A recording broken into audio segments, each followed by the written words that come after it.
क्या आपको इंस्टाग्राम पर जाकर लमाओ एचडी वाली इमेजेस देखना पसंद है? क्या आप दूसरों का दुख देखकर धूम धड़ाका करते हैं? क्या आपकी जिंदगी में कोई एम नहीं है? तो डरने की कोई बात नहीं है। द झंडू जज इज फॉर यू। तो चलो पहले इसकी बैकग्राउंड हिस्ट्री जान लेते हैं। ये बात है साल 91-92 की, जब मुकेश ने अपने छोटे भाई मिक्की माउस को अकेले में किराए के डीवीडी प्लेयर पर पहली बार बीएफ के कॉन्सेप्ट से इंट्रोड्यूस कराया था।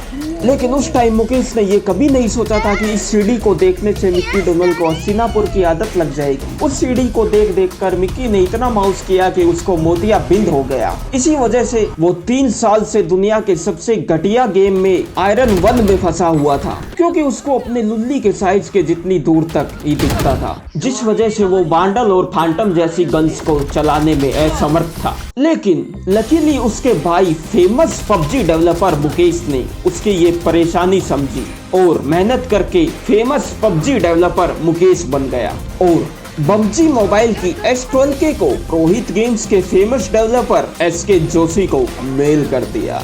SK जोशी उस फाइल को देख के मुस्कुराया। लेकिन कॉपी का प्रोसेस कंप्लीट होने के बाद मुकेश ने देखा कि कुछ फाइल्स करप्ट हो गई थी, क्योंकि SK पुस्सी ने कॉपी पेस्ट करने से पहले टट्टी करके हाथ ही नहीं धोए थे। इस संजीदा गलती के कारण ये एक अधपकी शॉटगन बन के रह गई, जिसमें नॉर्मल शॉटगन की गोलियों की जगह आपके एक्स की झूठी कसमें वादे डलते हैं जो टाइम पर कभी साथ नहीं देते। तो चलो अब इसकी स्टैटिस्टिक्स देख लेते हैं। इस गन में नॉर्मल गोलियों की जगह इमोशनल डैमेज की कैप्सूल डलती है, जिसका यूज करके आप अपने एनिमीज को उनके एग्जिस्टेंस पर सवाल करने पे मजबूर कर सकते हैं और चुतर चौड़े करके फायर करने से इसकी एक्यूरेसी नाम मात्र बढ़ जाती है गाइस। एक बार जज से धप्पा होने के बाद एक बंदा कम से कम 2 राउंड तक सदमे में रहता है और अपना गुस्सा निकालने के लिए टीममेट्स को ही ब्लेम करने लगता है, जिससे फिर वो सबसे गालियां सुनता है और फिर थ्रो करने की राह पर निकल पड़ता है भाई। I don't want to talk about it. कुछ ऐसे ही एक जज पूरे गेम के आउटकम को जज करती है। लेकिन रोहित गेम्स वालों ने इसको 3 बार नर्फ करने की कोशिश की है, जिससे इसको घंटा कुछ फर्क नहीं पड़ा है। बस ये गरीब क्लास से मिडिल क्लास प्राइस कर दिया है। यही थोड़ा सा आपत्तिजनक चेंज लगा मुझे। और इसका रिलोड टाइम, उसके बारे में टेंशन मत ली, क्योंकि या तो एक ही क्लिक में इससे पूरी लॉबी साफ हो जाती है या फिर रिलोड करने से पहले आपके प्राण पखेड़े उड़ जाते हैं। तो चलो अब इसको यूज करने के इनके टैक्टिक्स देख लेते हैं। ये इस गेम की धप्पा करने वाली गन्स की कैटेगरी में आती है, तो इसलिए इसको हमेशा ऐसी जगह पर लेकर चुतर चौड़े करने चाहिए जिससे आप ज्यादा से ज्यादा लोगों की मेंटल हेल्थ खराब कर सके। इससे जो भी मरता है उसको 10 में से 12 चांस होता है कि अब उसका दिमाग दाढ़ी पर निकल जाएगा और वो अब पूरे गेम में अपने ही टीममेट्स को गालियां देगा और आपके लिए जीतने के रास्ते खोल देगा। लेकिन आपके साथ ऐसा ना हो, इसलिए मैंने ये गाइड बनाई है। तो जज से बचने का एक सिंपल सुडोल तरीका ये है कि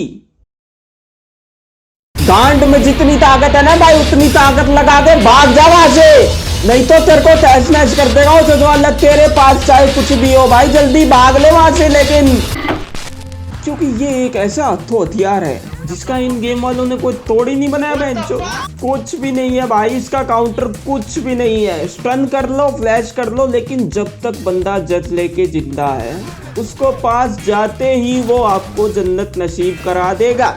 ऐसे लोगों से दूर ही रहोगे तो ये आपकी भलाई है। इग्नोर करो भाई इनको, अगर दिख जाए तो फटाफट अपना रास्ता बदल लिया करो। ऐसी कोई ज़रूरी चीज़ नहीं है कि हमको उसी बंदे के पास जाना है, उससे कुछ नहीं होता गाइस। नेगेटिव लोगों से दूर रहना चाहिए। ये आपकी सक्सेस के बीच में आते हैं, इनको कुछ पता तो होता नहीं है, क्योंकि इसकी रेंज अक्षय कुमार के एक्टिंग रेंज जितनी है। इसलिए इसका प्रॉपर यूज करने के लिए आपको अपने एनिमीज का पर्सनल स्पेस इन्वेड करना पड़ता है और दूर जाने के बाद ये आपका बाल भी बाका नहीं कर सकती है। 15 मीटर के बाद इसकी गोलियां छोले कुलचे फेंकने लगती है और सिर्फ 7 का डैमेज देकर गुदगुदी करती है।